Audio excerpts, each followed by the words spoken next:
అయితే కార్మికులు ఏమంటున్నారు, నిర్విరామంగా 5 రోజుల నుంచి నిర్విరామంగా పనిచేస్తున్నారు. క్రమక్రమేణా కార్మికులు కష్టపడుతున్నారు.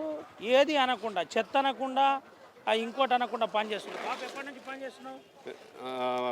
15 రోజుల నుంచి ఉమ్. పని అన్నీ తీస్తున్నావు, అన్నీ చేస్తాం. అన్నీ ముడుతున్నారు. ఆ, ఇబ్బంది అనిపించట్లేదా? ఆహా, సేవ చేస్తున్నట్టే. ఆ. ఉమ్.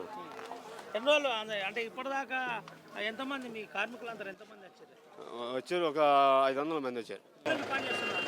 మేము ఇక్కడికి వచ్చి 10 డేస్ అవుతుంది. ఎంతమంది కార్మికులు వచ్చారు? మేము దగ్గర ఒక 500 మెంబర్స్ వచ్చినాం. ఎక్కడ నుండి? వరంగల్, హన్మకొండ. వరంగల్, హన్మకొండ. ఏంది ఎప్పటి- మేము టైం టు టైం ఇలా షిఫ్ట్లో ఉంటాయండి. మార్నింగ్ షిఫ్ట్ ఒకటి ఉంటుంది, ఆఫ్టర్నూన్ షిఫ్ట్ ఒకటి ఉంటుంది, నైట్ షిఫ్ట్ ఒకటి ఉంటుంది. ఏ షిఫ్ట్ వైజ్గా వాళ్ళని ఎప్పటికప్పుడు మేము శానిటైజేషన్ చేసుకుంటూ గ్యార్బేజ్ ఇట్లా ఏం లేకుండా క్లీన్ చేసుకోవడం జరుగుతుందండి.